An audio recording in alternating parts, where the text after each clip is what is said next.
चला गोष्टी ऐकूया, चला गोष्टी ऐकूया, चला गोष्टी ऐकूया, चला गोष्टी ऐकूया.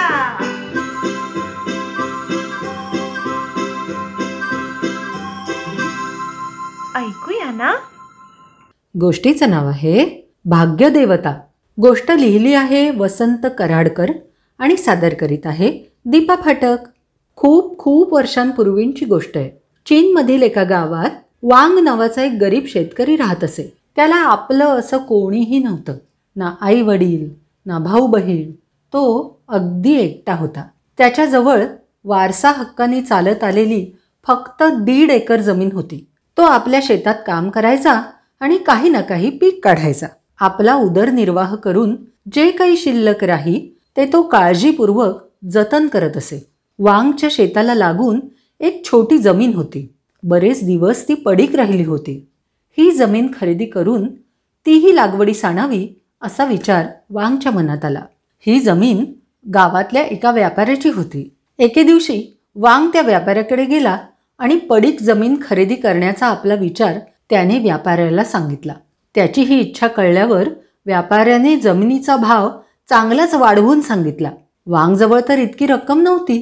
जेमतेम अर्धी रक्कमच त्याच्याकडे होती. व्यापाऱ्याने ही रक्कम स्वीकारली आणि बाकीच्या रकमेचा कर्जरोखा वांगकडून लिहून घेतला. या कर्जरोख्याप्रमाणे पुढील काही वर्षात वांगला उरलेली रक्कम व्यापाऱ्याला फेडायची होती. सगळी कागदपत्र व्यापाऱ्याने त्याच्याजवळ ठेवून घेतली. वांग तसा भोळा होता. जमीन आपल्याला मिळाली ना अशा आनंदातच वांग घरी आला. असेच काही दिवस गेले. एके दिवशी व्यापाऱ्याने विचार केला, वांग आपल्या जमिनीत काय काम करतोय ते पाहून तरी येऊया. म्हणून तो त्या जमिनीच्या इथे गेला. त्याने पाहिलं की वांग त्या पडीक जमिनीत नांगर चालवत होता. एकाएकी नांगराचा फाळ जमिनीत पुढे सरकेनासा झाला. व्यापारी सुद्धा आश्चर्याने पाहू लागला. वांगने नांगर थांबवला आणि फावड्याने तिथली माती हळूहळू बाजूला केली. व्यापारी तिथे होताच तोही या खड्ड्यात काय आहे ते वाकून पाहू लागला. वांगला खड्ड्यात 2 कळशा सापडल्या. दोन्ही कळशा खूप जुन्या पुराण्या होत्या. पण बाहेर काढताच कळलं की त्या चक्क सोन्याच्या होत्या. पूर्वी चीन देशात असा समज होता, भाग्यदेवतेने एखाद्यावर कृपा करायची ठरवली तर ती त्याला सोन्याच्या कळशांच्या स्वरूपात भेट देते. वांगला हे काहीच माहिती नव्हतं, पण व्यापाऱ्याला मात्र हे चांगलं माहिती होतं. सोन्याच्या कळशा पाहताच व्यापाऱ्याला हाव सुटली. व्यापारी म्हणाला, हे बघ वांग, या कळशा माझ्या जमिनीत सापडल्या आहेत, म्हणजे त्या माझ्याच आहेत. वांग म्हणाला, पण ही जमीन मी विकत घेतली आहे, मग या माझ्याच आहेत. दोघांचा वाद हळूहळू वाढू लागला. मग दोघंही कोर्टात न्यायाधीशाकडे गेले. वांगने न्यायाधीशाला सांगितलं की मी पडीक जमीन व्यापाऱ्याकडून विकत घेतली आणि नंतर नांगर चालवत असताना या कळशा मला सापडल्या आहेत, म्हणजे त्या माझ्याच आहेत. तर व्यापारी म्हणाला, न्यायाधीश महाराज, हा माणूस धोकेबाज आहे. पडीक जमीन माझी आहे, ती मी विकलेली नाही. मला स्वतःलाच त्यात पीक काढायचं होतं, म्हणून जमीन नांगरायचं काम मी ह्याला सांगितलं. कळशांच्या रूपातली भाग्यदेवता माझ्या घरी चालून आली आहे, त्यामुळे या कळशा माझ्याच आहेत. आता ह्याला फार हाव सुटली आहे म्हणून हा खोटं बोलतोय. या जमिनीवर वांगचा काहीही अधिकार नाही. वांग काकुळतीला येऊन सांगू लागला, खरोखरीच ही जमीन मी माझ्याकडचे सगळे पैसे देऊन खरेदी केली आहे. न्यायाधीशाने विचारलं, बरं तर मग ह्याचा तुझ्याकडे पुरावा काय आहे? आता मात्र वांगला गप्पच बसावं लागलं, कारण त्याच्याकडे काहीही कागदपत्र नव्हती. लबाड व्यापाऱ्याने त्याला कुठचीही कागदपत्र दिलीच नव्हती. आता मात्र बिचाऱ्या वांग समोर प्रश्नच उभा राहिला. त्याने व्यापाऱ्यासोबत काय काय सौदा झाला ती सर्व हकीकत न्यायाधीशाला कथन केली. न्यायाधीशाच्या लक्षात आलं की सोन्याच्या कळशा पाहताच व्यापाऱ्याचं मन बदललेलं आहे. तरी पण थोडा विचार करून न्यायाधीश म्हणाला, भाग्यदेवतेची कृपादृष्टी व्यापाऱ्यावर आहे, म्हणूनच या कळशा व्यापाऱ्याच्या आहेत. आणि त्याने त्या कळशा व्यापाऱ्याला देऊन टाकल्या. मोठ्या आनंदाने व्यापारी घरी गेला. मग वांग न्यायाधीशाला म्हणाला, महाराज, अहो कळशा नाही मिळाल्या तर नकोत मला, पण कमीत कमी माझी जमीन तरी मला द्या.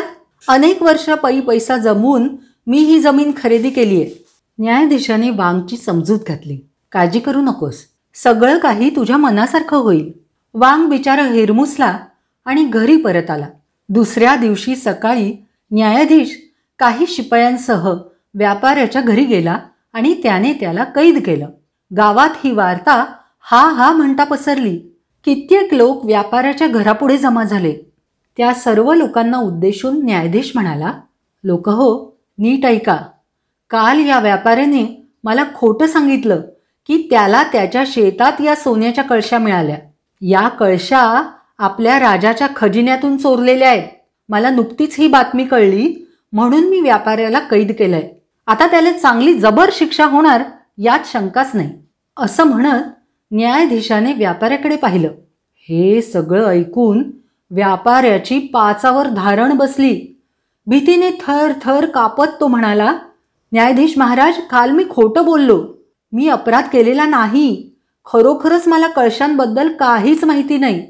मी माझी पडीक जमीन काही दिवसांपूर्वीच या वांगला विकली आहे. त्यामुळे बहुतेक त्यानेच चोरी केली असणार. माझ्या जमिनीतून कळशा निघून मलाच शिक्षा व्हावी असा त्याचा विचार आहे. शिक्षा तर वांगला झाली पाहिजे.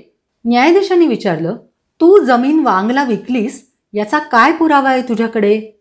व्यापाऱ्याने लगेच वांगकडून लिहून घेतलेला कर्जरोखा न्यायाधीशासमोर सादर केला.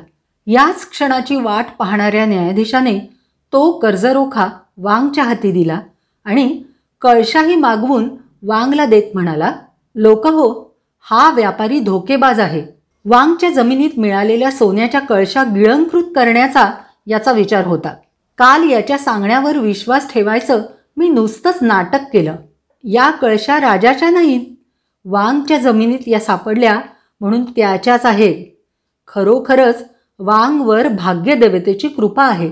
वस्तुस्थिती कळल्यावर वांगला खूपच आनंद झाला आणि सर्व गावकऱ्यांनी न्यायाधीशाची हुशारी आणि त्याची न्यायदानातली कुशलता बघून त्याची खूप प्रशंसा केली.